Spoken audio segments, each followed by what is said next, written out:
Le 7 septembre 2023, le gouvernement mauritanien a approuvé le projet de loi Startup Act Mauritanie, s'inscrivant dans la stratégie globale de la République islamique de Mauritanie pour le développement de l'économie numérique et de l'innovation. Ce projet de loi a pour objectif de définir un cadre juridique et institutionnel incitatif pour la création et le développement des startups en Mauritanie. La faiblesse majeure des économies africaines, c'est la partie de l'économie informelle.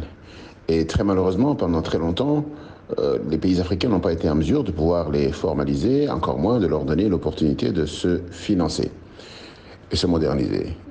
Ça fait plus de 60 ans et dans beaucoup de pays devenus indépendants, il n'y a pas eu de progrès de ce point de vue-là. Je pense que l'acquisition des Startup Act, ce qui n'est pas le monopole de la Mauritanie, beaucoup de pays l'ont adopté, c'est essayer de voir dans quelle mesure on arrive à formaliser ces économies, les faire rentrer dans l'assiette du PIB statistiquement contrôlé, leur permettre d'assister et de participer à l'assiette fiscale, ça veut dire payer un tant soit peu, mais surtout avoir l'opportunité d'être financé et d'être développé.